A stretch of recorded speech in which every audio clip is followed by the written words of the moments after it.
Today, Jay woke up and ached with the absence of her mother. In his usual fashion, Louis had somehow sensed this and tried to make it better. He liked to take charge. He always tried to make everything all right for those he loved. God, he was always around. "I take it Louis deduced that I stayed over," Stephen said, "and that he wasn't particularly happy about it?" "It's none of his business," Jay said, replacing the phone in its cradle. She could see Stephen's face in the mirror over the dresser. He slipped into his default expression, the one that guardedly revealed his general haughty disapproval for the small-mindedness that he was forced to deal with on a daily basis. Of course, he never expressed outright contempt or anger. Those were implicit. That was the thing about Stephen. Jay thought she might be in love with him, but he was stronger than her and more elusive.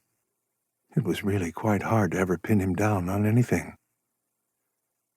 Stephen knotted his silk tie and smoothed his wavy hair. It was a rich brown, like a nice suede coat. It curled around his ears and accentuated his long nose and high forehead. God, he was really nice to look at. Ramona was worried about Grandpa. He didn't seem like himself, and she knew they shouldn't be out driving and driving without at least calling Mama and letting her know where they were.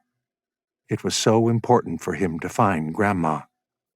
Ramona had figured that since she saw Grandma at daycare, her reappearance in their lives would take place any time.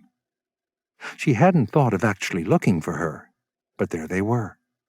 Grandpa was smart, and he always knew what to do. It made her feel kind of excited to think they might find her, maybe that morning. Ramona had doubted, in a way, whether or not she would really see Grandma again. But Grandpa Louis was so sure they would. She rubbed Carew's head while he slowly wagged his tail. Carew would be very excited to see Grandma again. He would probably slobber over her. But then an idea occurred to Ramona, one that made her sad.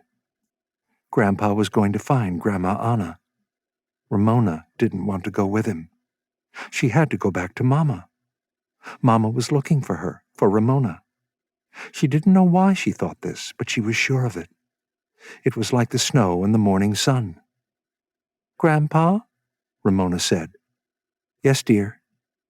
"Go there," she said, pointing at a gas station approaching by the side of the road. "Why?" Grandpa asked. "Do you have to go to the bathroom?" "Maybe," she said. "Maybe?" "Yes, slow down," she yelled. Grandpa tapped the brakes and the car skidded and slowed. He said something to himself, kind of mad, and Ramona heard cuss words. "Go in there," Ramona said. "You have to go in there."